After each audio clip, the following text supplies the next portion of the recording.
Bueno, mis hermanos, vamos al Evangelio de Juan. Evangelio de Juan en el capítulo 6.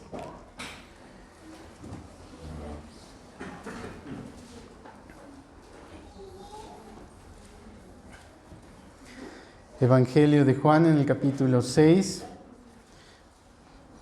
Continuamos con nuestro estudio del Evangelio de Juan que veníamos realizando. Ya algunas semanas habíamos interrumpido nuestro estudio, pero volvemos a retomar ya en el capítulo 6. Leamos la escritura desde el versículo 1 en adelante. Dice la palabra del Señor: Después de esto, Jesús fue al otro lado del mar de Galilea, el de Tiberias, y le seguía gran multitud, porque veían las señales que hacía en los enfermos. Entonces subió Jesús a un monte y se sentó allí con sus discípulos, y estaba cerca la Pascua, la fiesta de los judíos. Y cuando alzó Jesús los ojos y vio que había venido a él gran multitud, dijo a Felipe: ¿De dónde compraremos pan para que coman estos? Pero esto decía para probarle, porque él sabía lo que había de hacer.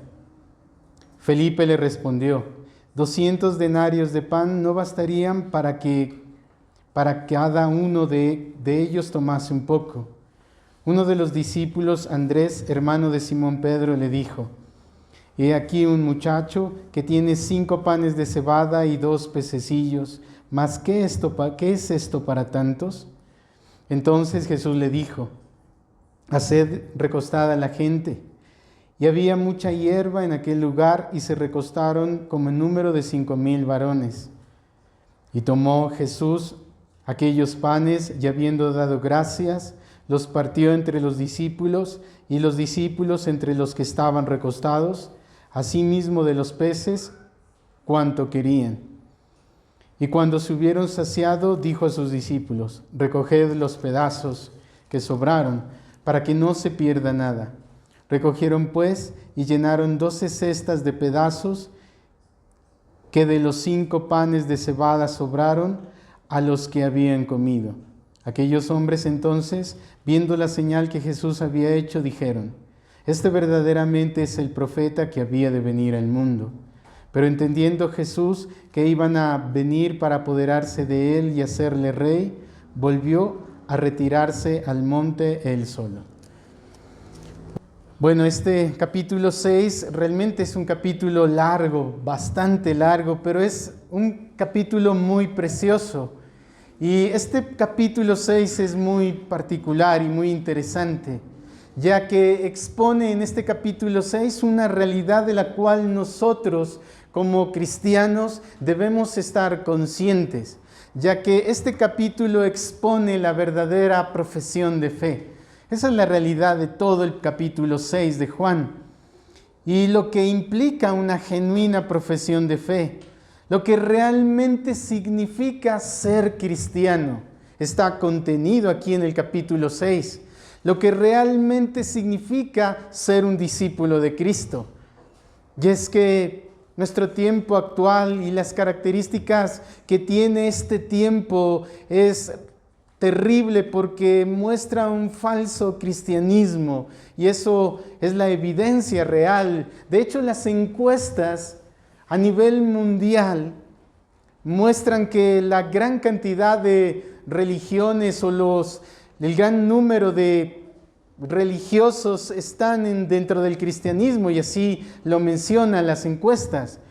Pero es curioso que este cristianismo tiene una falta de conocimiento de lo que es la fe verdadera, la fe bíblica. Aunque las encuestas muestran que la mayor cantidad de profesantes de diversas religiones está dentro del cristianismo y se llaman cristianos, y si de hecho nosotros saliéramos de aquí y preguntáramos a todas las personas que hay aquí qué religión profesan, de hecho la inmensa mayoría diría que son cristianos, pero no conocen de la fe verdadera, ignoran la fe real. Es una generación esta a la que el Señor sin duda les pedirá cuentas, hablando de los que se denominan a sí mismos cristianos. Es una generación a las que el Señor mismo les pedirá cuentas por su falta de entendimiento y de conocimiento. Y es que la fe que muchos dicen profesar es una fe que no se ajusta a las características de una fe genuina que está contenido en la palabra del Señor. No se ajusta realmente a las enseñanzas de las Escrituras, la fe que muchos profesan, pero de hecho tampoco les importa, no les interesa. Aún así siguen manteniendo que son cristianos. Pero cuán importante a razón de todo esto es este capítulo 6. Pero en nuestra narración, en el contexto en el que estamos de nuestro pasaje, es la alimentación del Señor, sobrenaturalmente un milagro a estas personas. 5,000 hombres describe, pero realmente sin contar las mujeres y los niños, como nos dice otro pasaje paralelo. Más o menos sumaban alrededor de 25,000 personas a quienes el Señor alimentó de forma milagrosa y gloriosa. Yo quisiera que miremos 3 cosas con base en este pasaje. Primero, quisiera que nos centremos en primer lugar a el milagro en sí. ¿Y qué expone este milagro? Este milagro expone la naturaleza y la obra de Cristo, y eso quisiera que miremos en primer lugar. En segundo lugar, quisiera que hoy nos centremos también en el verdadero objeto de la fe, sin la cual no existe, si no hay esta fe verdadera, y si esta fe verdadera no tiene ese objeto específico que nos muestra las Escrituras, es una fe falsa. Y quienes la tienen profesan ser unos falsos discípulos de Cristo, unos falsos creyentes. Y en tercer lugar, mis queridos hermanos, quisiera que nos centremos en la revelación misma que contiene este precioso milagro. Por lo cual vamos en primer lugar a lo que expone este milagro, y es la naturaleza y la obra de Cristo. Mire este milagro, el acto mismo del Señor Jesucristo de convertir unos peces y multiplicarlos, y unos panes y multiplicarlos y dar alimento a 25,000 personas, es un milagro glorioso. De hecho, si quitamos la resurrección de Cristo, que es un milagro sorprendente, este milagro es el milagro que más se destaca en todas las Escrituras.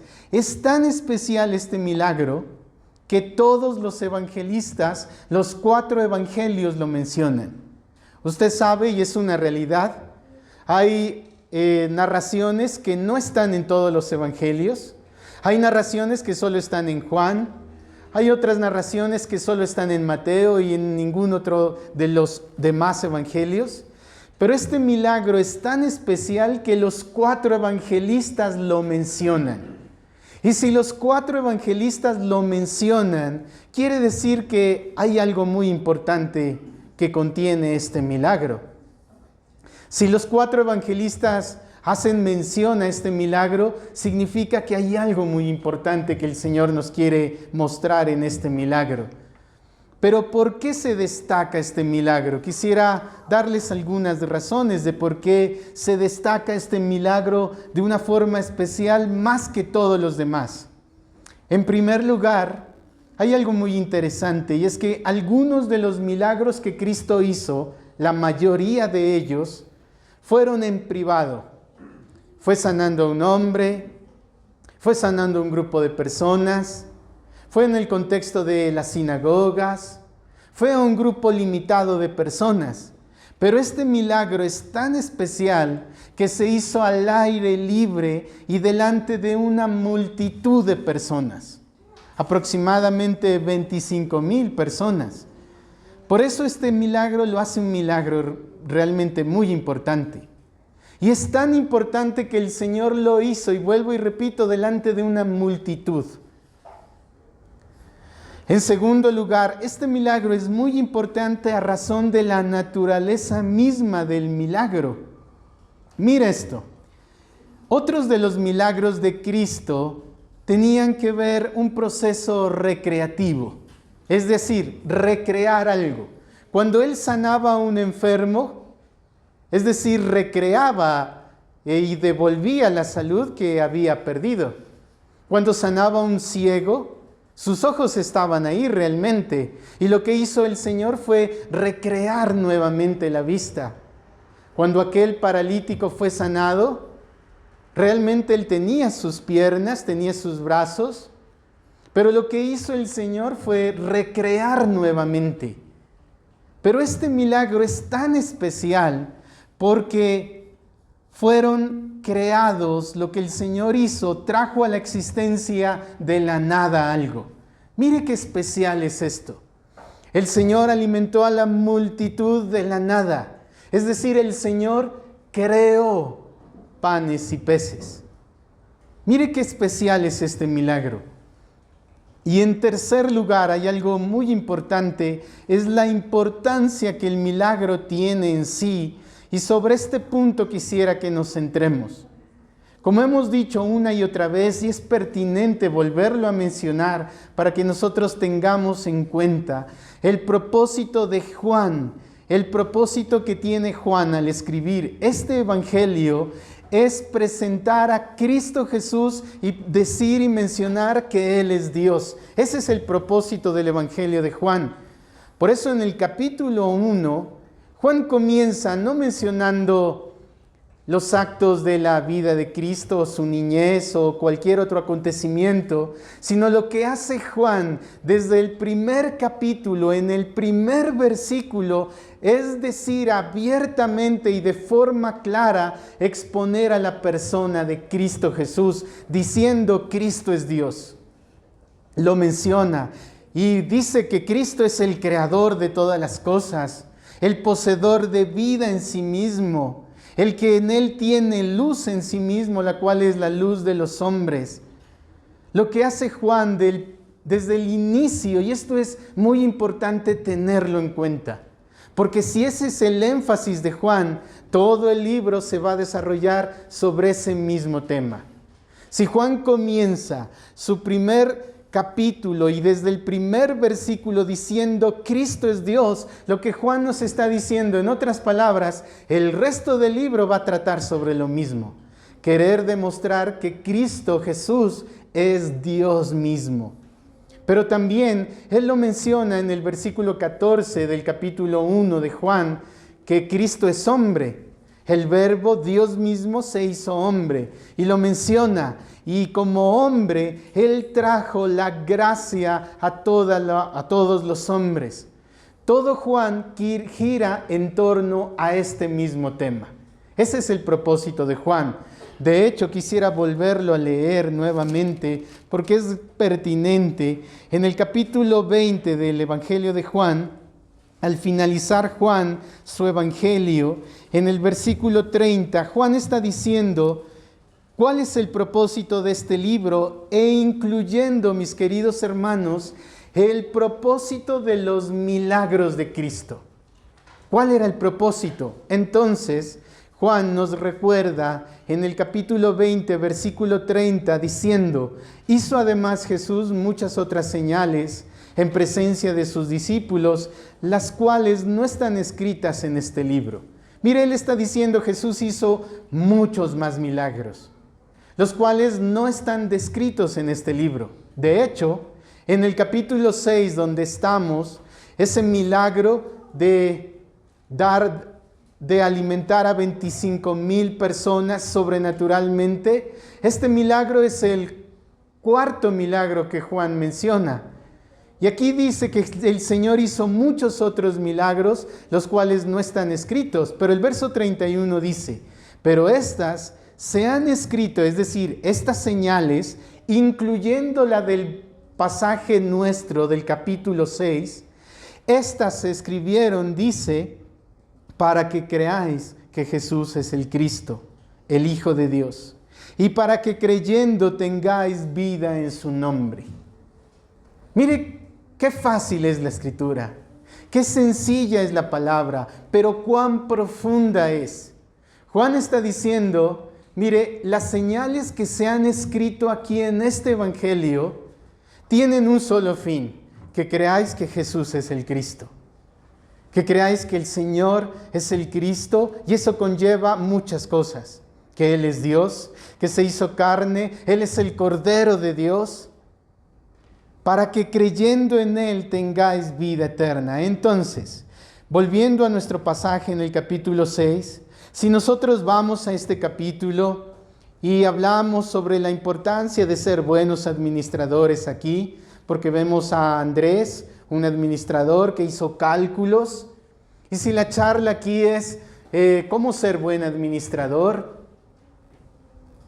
Estamos saliéndonos del enfoque principal del libro, porque ya lo leímos, tiene un solo enfoque: para que creáis que Jesús es el Cristo, por lo cual, en primer lugar, este milagro lo que expone es a Cristo Jesús. Es a Cristo Jesús. Todos los milagros que están registrados aquí tienen una sola función: mostrarnos a Cristo Jesús. Aquí quisiera mencionar algo. Cuán contrario al espíritu que había en Juan al narrar todos los milagros con el solo propósito de mostrar a Cristo Jesús en ellos, para que creyendo en Él tengáis vida. Lo que Juan está diciéndoles es: miren, les muestro este milagro para que ustedes, todos los que escuchen este pasaje, para que ustedes, todos los que lean este pasaje, sepan que Jesús es Dios, es el Cristo, y creyendo en Él tengan vida eterna. Cuán diferente a los falsos milagros actuales, donde el que hace milagros se presenta a sí mismo y se exalta a sí mismo delante de las cámaras y delante de una multitud de personas. Cuán contrario es. En cambio, Juan presenta estos verdaderos milagros con el propósito de mostrar a Cristo Jesús. Nuevamente le repito, esta es la cuarta señal que Juan registra para probar con evidencias que Jesús es el Mesías.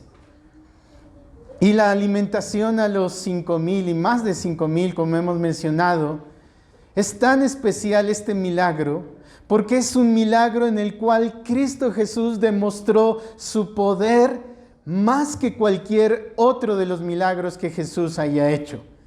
Y no solo en su acto mismo, sino en lo que el milagro en sí mismo apunta.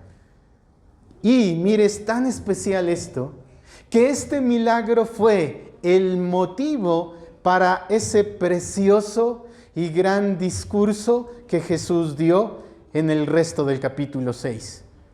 Por lo cual, este milagro es un milagro muy importante. Vamos a la palabra del Señor y consideremos el milagro en sí.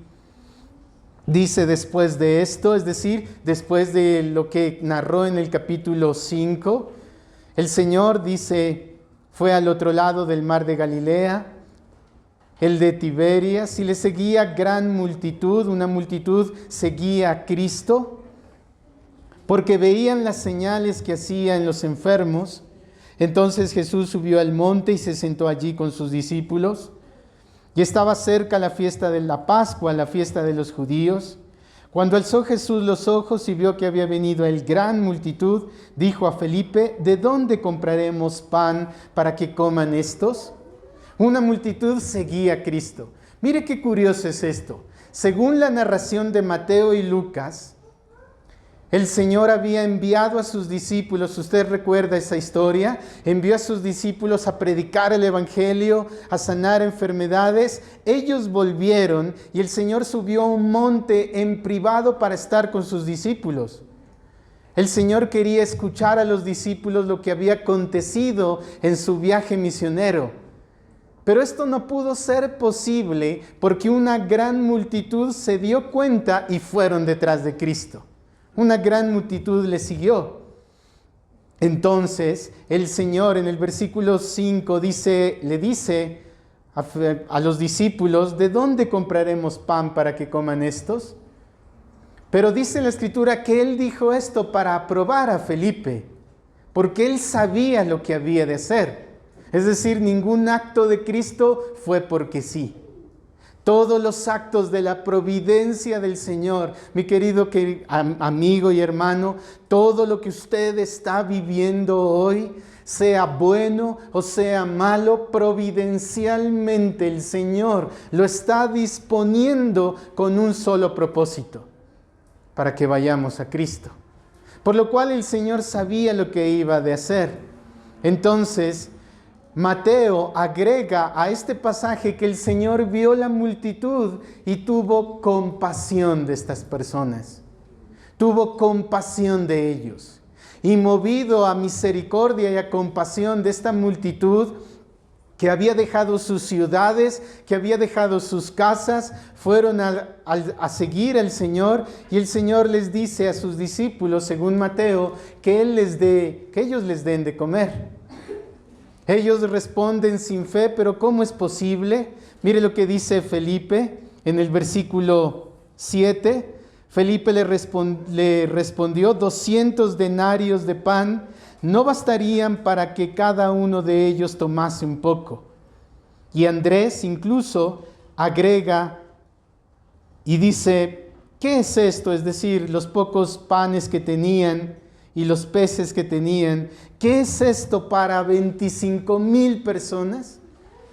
Ellos ya habían visto, los discípulos del Señor ya habían visto a Cristo obrar milagros, pero no creyeron lo que el Señor había hecho. Luego el Señor los hace recostar y luego el Señor les da de alimentar. Y no solo hizo eso el Señor, sino que sobraron, dice en el versículo 12, después de que se saciaron, les dio de comer, sobraron y recogieron, en el versículo 13 dice, 12 cestas de pedazos que sobraron del alimento que el Señor les había dado. Esto es en sí el milagro. El Señor dio a alimentar a una multitud de la nada. El Señor creó nuevos panes y el Señor creó nuevos peces. Mire el milagro del Señor, y alimentó a la multitud. Pero aquí quisiera, una vez habiendo visto cuál es el propósito de este milagro, que es señalar a Cristo, como hemos visto, quisiera que miremos en segundo lugar el verdadero objeto de la fe, y sin la cual, no existiendo esto, es una fe falsa. Mire, dice, después de esto, en el primer versículo, es decir, desde el capítulo 5 hasta el capítulo 6, habían transcurrido aproximadamente unos 6 meses. Y mire lo que dice, verso 2, y le seguía gran multitud porque veían las señales que él hacía en los enfermos. Cristo se había vuelto muy popular. La popularidad de Cristo y la fama de Él se había incrementado. Y eso ayuda a entender la fama que Cristo tenía en aquella región, ayuda a entender por qué grandes multitudes le siguieron. Y dice el texto, porque habían visto las señales. Y es que, mis queridos hermanos, gran parte de las obras de Cristo que narran los evangelios fueron milagros. Él sanó enfermos, Él resucitó muertos, Él hizo cosas sorprendentes y poderosas delante de los hombres, y eso atrajo la popularidad de muchos. Y mire, y eso sigue sucediendo aún ahora. Los falsos hacedores de milagros pueden atraer sobre sí mismos grandes multitudes, y eso es lo que hacen, con promesas falsas y artimañas engañosas. Y el engaño que ellos difunden atraen multitudes de ellos.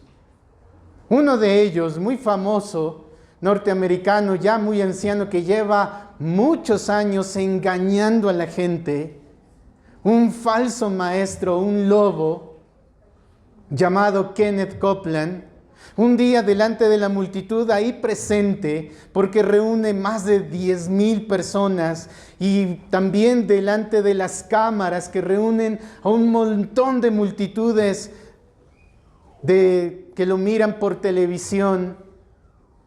Él simula y él dice, miren, voy a hacer aquí delante de ustedes un milagro sorprendente. Voy a hacer que esta copa, estaba celebrando la cena, esta copa, dice, de agua, se convierta sobrenaturalmente en sangre. Pero el Señor me ha dicho que para hacerlo debo yo poner una gota de sangre de mi mano. Entonces Él simula con un cuchillo cortarse su mano y sangrar, partiendo que eso es demoníaco en primer lugar. Pero Él lo hace, pero simula eso, pero evidentemente de las cámaras se ve que no es ningún milagro, sino que Él tiene una esponja y roja, y ni siquiera se corta, sino que la exprime, y por supuesto lo que contenía ahí en esa copa inmediatamente se volvió rojo. Es un falso. Y así muchos otros engañan. Es como, mire, si yo vengo aquí y les digo, mire, el Señor hay alguien aquí que está en una necesidad muy importante. Y Dios hoy le dice a usted, porque el Señor me dijo esta mañana, me dio una visión, que usted, querida persona que hoy está aquí, el Señor, esa necesidad que usted tiene, el Señor se la va a responder. ¿Cuántos de ustedes no tienen necesidad hoy? Todos, yo también la tengo. Por lo cual es una forma engañosa en la que ellos manipulan, estos falsos milagreros. Pero aquí estamos un verdadero hacedor de milagros, Cristo Jesús. Y el verso 2 nos dice que una multitud le seguía. Pero esta multitud, mire lo que dice el versículo 2. Le seguía esta gran multitud porque veían las señales que hacía en los enfermos. Veían las señales que hacía. Esta multitud le seguía no por la fe. Esta multitud le seguía no por un arrepentimiento de sus pecados. Esta multitud le seguía no por un amor genuino a Cristo, sino que esta multitud le seguía por las señales que habían visto. Ellos eran buscadores de milagros, eran buscadores de emociones. Ellos de hecho no les interesaba lo que apuntaban los milagros, como ya hemos visto, a Cristo, sino que ellos lo que buscaban eran los beneficios que podían obtener de Cristo Jesús, y no beneficios espirituales. Lo que ellos buscaban eran intereses egoístas e intereses temporales. ¿Qué atrajo a esta multitud a Cristo? Mire lo que dice el versículo 2, se lo repito, porque habían visto las señales que hacía y por eso le siguieron. Aquí quiero presentarles, mis queridos hermanos y amigos, el peligro de una visión incorrecta. El peligro de una visión incorrecta al seguir a Cristo. Mis queridos hermanos, el interés de Satanás es hacer que nuestros ojos no estén puestos en Cristo Jesús. Ese es el interés de Satanás. Miren los milagros, las sanidades y los milagros de Cristo. Por ejemplo, las sanidades que Él hacía. Y de hecho ahora, y lo era en los tiempos de Cristo, las sanidades y los milagros son el producto religioso más comerciable que pueda haber. De hecho, el hacer falsos milagros, el hacer falsas sanidades, es el cultivo para muchos mentirosos y engañadores que prometen aquello que la gente espera recibir. Y esto era este pueblo.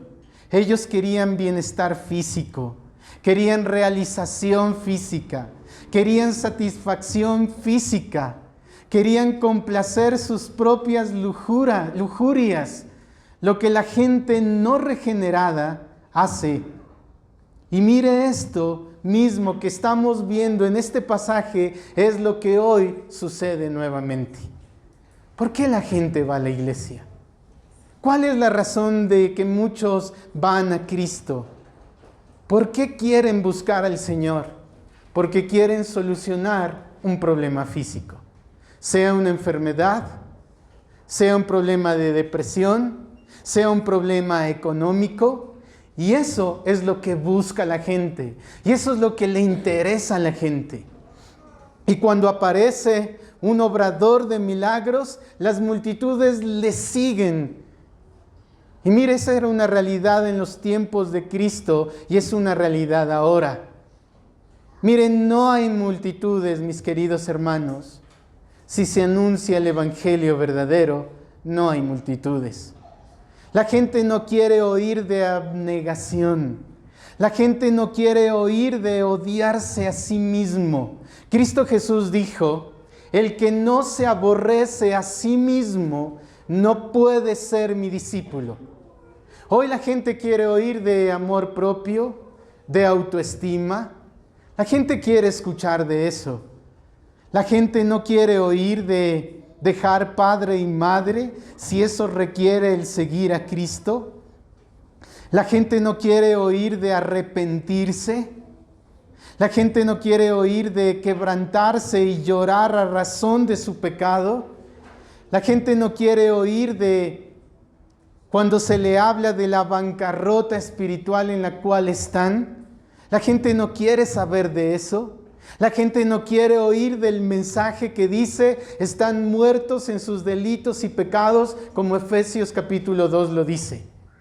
La gente dice, no quiero escuchar eso. A mí hábleme más bien cómo ser un campeón. Hábleme más bien a mí de cómo ser un vencedor. Hábleme a mí más bien de cómo ser cabeza y no cola. Hábleme de eso. La gente no quiere saber de lo que implica humillarse ante Cristo Jesús. La gente no le interesa saber lo que significa tomar su cruz y seguir a Cristo. La gente no quiere saber de obedecer a Cristo, de buscar santidad, no les interesa. Y de hecho, cuando se les habla de una realidad del Evangelio, ¿sabe cuál es una realidad del Evangelio? Pablo dijo, es necesario, mire, a una iglesia nueva. No se lo dijo a una iglesia de cristianos de muchos años. Llevaban como 6 meses de cristianos. Y Pablo les dice, es necesario que a través de muchas tribulaciones entremos en el reino de Dios. Eso no les gusta a las personas, no quieren saber de eso. Pero quiero que usted mire y me acompañe a Mateo en el capítulo 6, versículo 32, y veamos el enfoque de Cristo sobre las cosas de esta vida.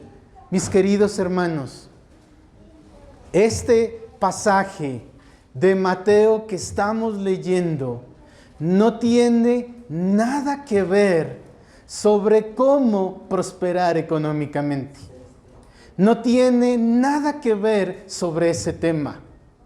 Mire el enfoque de Cristo en el capítulo 6 del Evangelio de Mateo sobre las cosas de esta vida.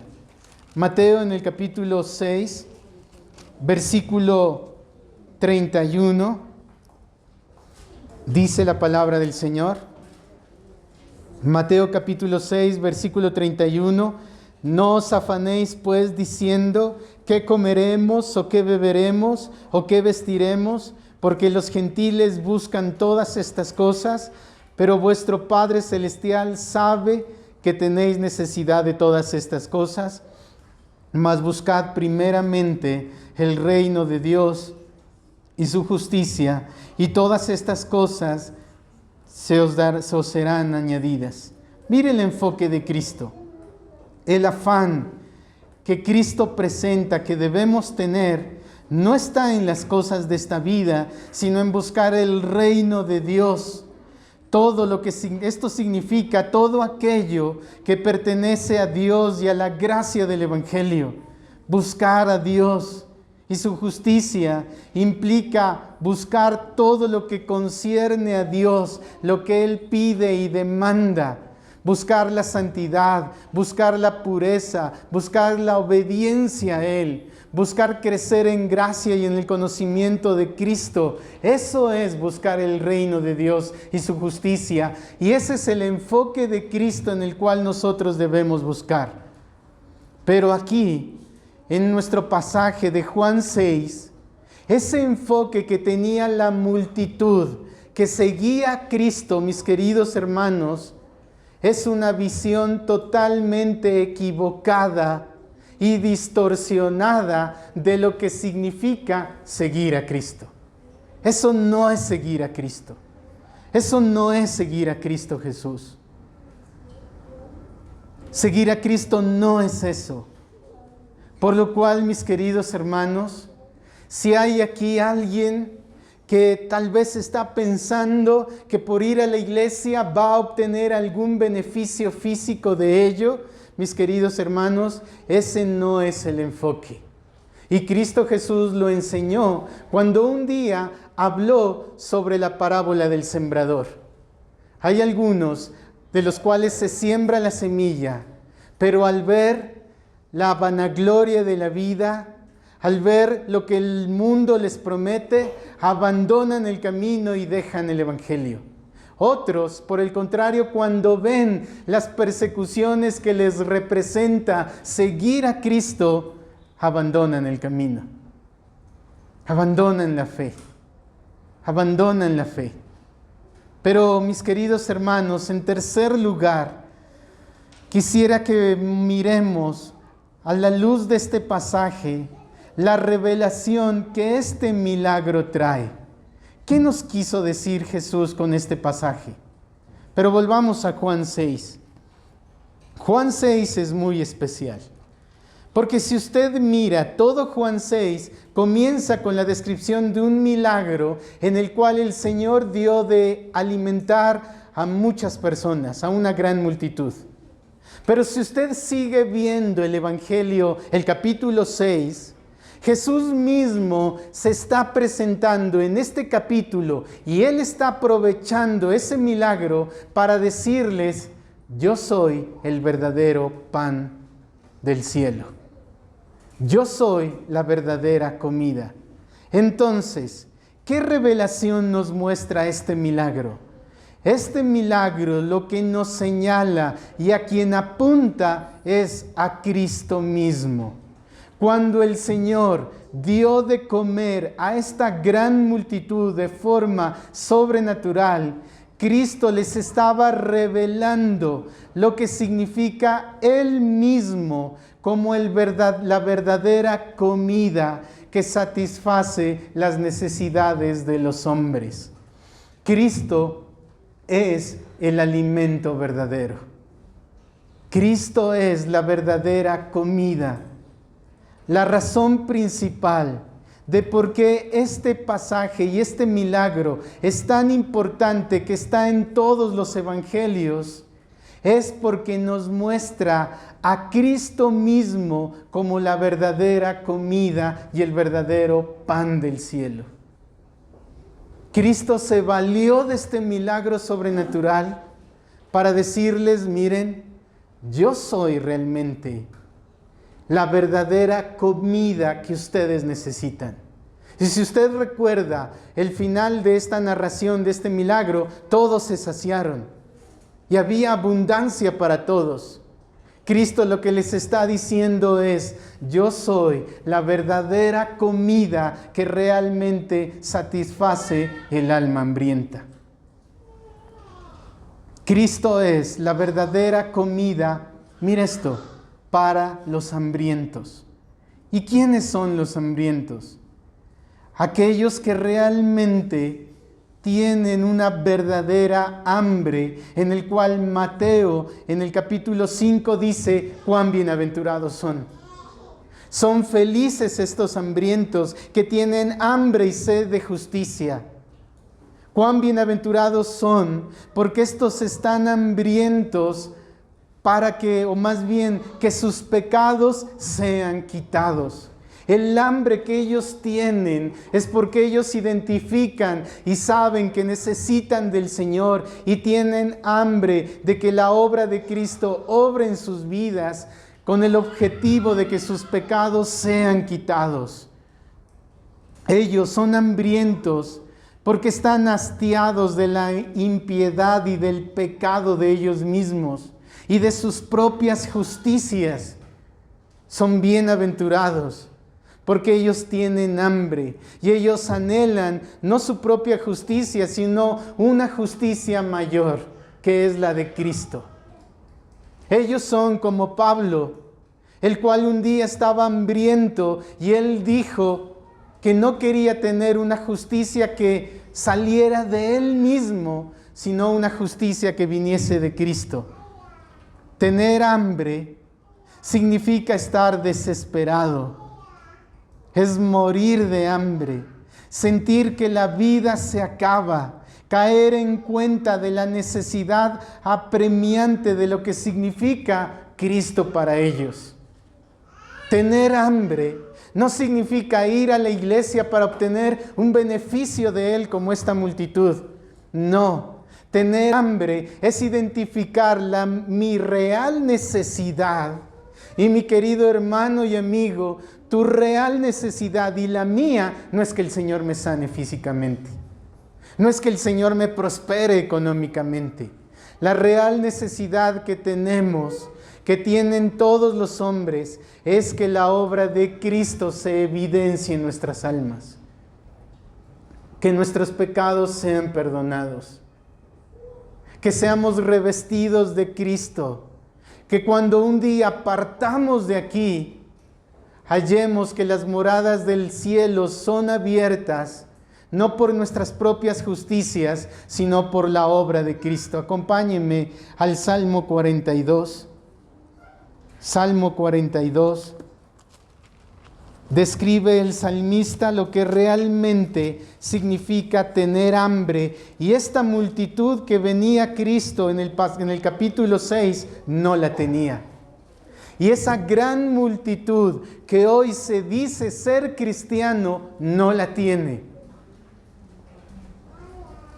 Esa gran multitud que sigue a esos grandes predicadores, a esos grandes hacedores de milagros, pero que realmente no lo son. No tienen hambre real de Cristo. Ellos van por su beneficio. Ellos van para obtener algo. Mire lo que dice el Salmo 42, versículo 1. Como el ciervo brama por las corrientes de las aguas, así clama por ti, oh Dios, el alma mía. Mi alma tiene sed de Dios, del Dios vivo. ¿Cuándo vendré y me presentaré delante de Dios? Mire lo que está diciendo. Ese es realmente aquel que acude a Cristo hambriento. Como el ciervo brama por las corrientes de aguas, así clama por ti, oh Dios, el alma mía. Así como un ciervo desesperado aúlla y clama por agua, así dice el salmista, mi alma clama por ti. Mi alma tiene sed de ti. Lo cual es aplicable a decir, mi alma tiene hambre de ti, Señor. La carga de mi pecado agobia. Mi maldad ha sido mucha y necesito hambre de ti. Los que nunca han tenido esta hambre son como esa multitud que ya hemos descrito sus características, aquellos que no buscan a Cristo, los que nunca han sentido esta hambre por Cristo, es porque sus ojos están llenos de los placeres del mundo. Se deleitan en ellos y creen que su hambre va a ser satisfecha por esos placeres, pero tarde o temprano se darán cuenta de lo venenoso que son esas comidas preparadas por el mundo y los placeres del mundo. Son los que buscan vanidades, incluso las buscan aún dentro de la iglesia. Si estos nacieran de nuevo, si estos nacieran realmente de nuevo, tendrían hambre por Cristo. Tendrían hambre por Él. Por eso a estos que nunca han tenido hambre, el mensaje a ellos es: cree en Cristo. Entrégate a Él. Confía en Él. Mira a Cristo para salvación. Trata de buscar su camino y la voluntad que Él trajo por medio del Evangelio. y aférrate al Evangelio para salvación. Confía en Cristo Jesús. Si no vas a Él, aunque logres tener todas las riquezas de este mundo, aunque te entregues a todos los placeres que este mundo pueda entregar, realmente seremos menesterosos si no vamos a Cristo. Lo único que debes hacer es mirar a Cristo con esa fe genuina de la cual nuestro pasaje nos habla y todo el capítulo 6 nos habla. Ese pasaje que ve a Cristo. ¿Sabe qué debió ver esta multitud? Ver en ese alimento que Cristo dio la verdadera provisión que significa Cristo Jesús para el alma. Y vosotros estáis completos en Él. ¿Sabe por qué razón la enfermedad actual es el estrés, es la depresión y tanta cosa semejante? Porque se carece de Cristo, es el alma hambrienta. Es el alma hambrienta la cual ha probado de las muchas viandas que ofrece el mundo y han comprobado que no satisfacen. Pero la real comida está en Cristo Jesús. Él es el verdadero alimento para el alma.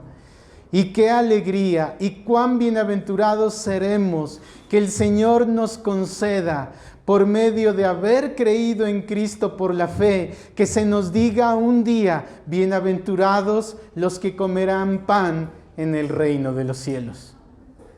Bienaventurados serán ustedes que un día, hoy, que han creído realmente en Cristo, porque comerán pan con Cristo Jesús en el reino de los cielos. Cuán bienaventurados son los que tienen hambre y sed de justicia, hambre y sed por Cristo Jesús. ¿Y qué de las cosas de este mundo? ¿Qué de las cosas que son necesarias serán añadidas? ¿Qué será añadido? Lo que se necesita: el alimento, el vestido, el lugar para vivir, la salud de nuestros cuerpos, serán añadidas. Pero si el alma está completamente satisfecha en Cristo, aunque el Señor no añadiera nada de eso, se complace en Él y se goza en Él. Por lo cual, mis queridos hermanos, este pasaje lo único que nos muestra y nos revela a Cristo Jesús como la verdadera comida para el alma. Que el Señor nos ayude en ello. Oremos al Señor.